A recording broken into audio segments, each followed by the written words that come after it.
আজকাল সন্তান নষ্ট হয় বাবা মার আরেকটা বড় ত্রুটির কারণে, সেটা হলো পোলাপান চাইতে দেরি দিতে দেরি নাই।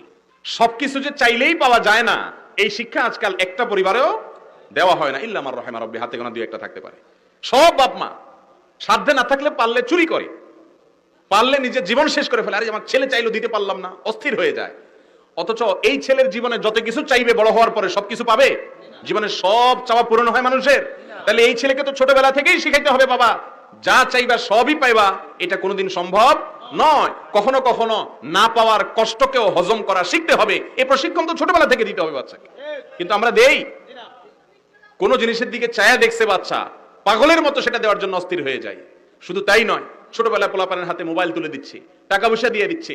আল্লাহ তাআলা কোরআনে বলেছেন, ওয়ালা তুতুস সুফাহা আমওয়ালাকুম, নির্বোধদেরকে, যারা নিজেদের ভালো মন্দ বুঝে না, এদের কাছে তোমরা তোমাদের সম্পদ দিও না। দামি মোবাইল দিয়ে দিচ্ছেন বাচ্চার হাতে, মোটরসাইকেল দিয়ে দিচ্ছেন পোলার হাতে, পোলা নষ্ট হবে না কি করবে? এই জন্য সন্তানকে কন্ট্রোল করা শিখাবেন। মনে রাখবেন, গাদা গরুর মতো খায়া তাজদাগড়া হওয়া, মোটা হওয়া, এটা তার জীবনের সফলতা। ছোটবেলা থেকে তাকে ত্যাগ করানো শিখাবেন। তোমার ভাইকে দাও, তুমি নিও না। পাশের বাসার লোকটাকে দিয়ে আসো, তুমি নিবা না। ত্যাগ করা শিখো, এগুলো ট্রেনিং দিতে হয়। বাপ নিজেই তো খাই খাই, পোলারে কি শিক্ষা দিবে? মা নিজেই তো খাই খাই করে, ছেলেকে কি শিক্ষা দিবে?